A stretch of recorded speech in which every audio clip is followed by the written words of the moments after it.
Headlines brought to you by Chitale बंधू.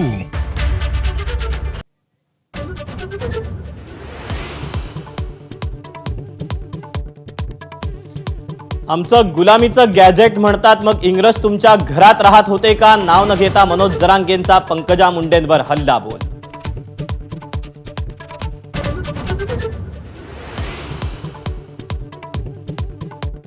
मी थोड्याच दिवसांचा पाहुणा, मराठ्यांना आरक्षण मिळाल्याचं बघायचं आहे. नारायणगडावरून मनोज जरांगेंचं भाऊक भाषण. आपल्यांनी फितूर व्हायला नको होतो अशी ही खंत.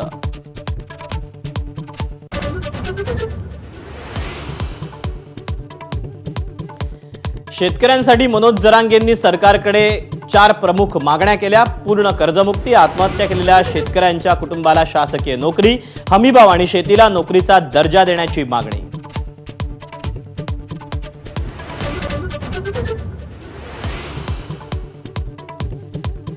आजच्या युगात रक्तबीजासारखा राक्षस पुन्हा जन्मलाय. जातीवाद, धर्मवादाचे राक्षस संपवायचे आहेत. भगवान भक्तीगडावरून पंकजा मुंडेंची गर्जना.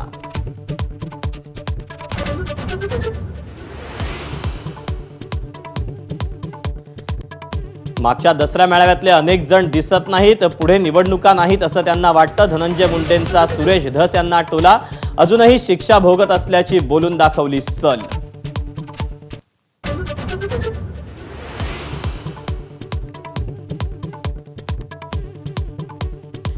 पंकजा मुंडेंच्या भगवान भक्तीगडावरच्या मेळाव्याला तोबा गर्दी. मेळाव्यात झळकले सरपंच हत्या प्रकरणातील मुख्य आरोपी वाल्मिक कराडचे फोटो.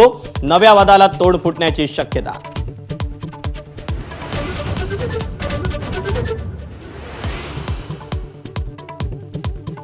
मुंबईत आज शिवसेनेच्या 2 मेळाव्यांचा सामना. उद्धव ठाकरेंचा शिवाजी पार्कवर तर एकनाथ शिंदेंचा गोरेगावातल्या नेस्को सेंटरमध्ये मेळावा.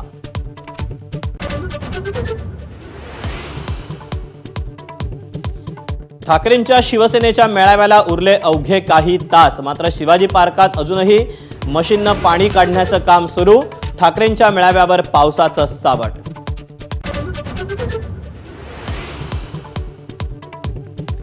मुंबईत शिवाजी पार्काबाहेर शिवतीर्थ निवासस्थानाजवळ थांबलेल्या शिवसैनिकांना शर्मिला ठाकरेंनी दिलं सोनं.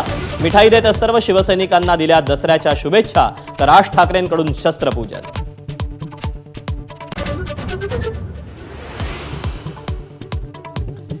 देशासाठी महात्मा गांधींचं योगदान अविस्मरणीय. संघाच्या दसरा कार्यक्रमात मोहन भागवतांकडून गांधींचा उल्लेख.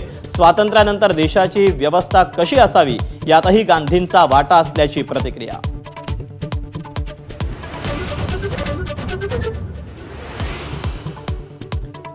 विजयादशमीच्या निमित्तानं बाजारपेठेत सोनं खरेदी करणाऱ्यांची गर्दी. सोन्याच्या आजचा दर जीएसटीसह 1,20,000वर. मागील वर्षीच्या तुलनेत सोन्याच्या दरात 40,000 रुपयांची वाढ.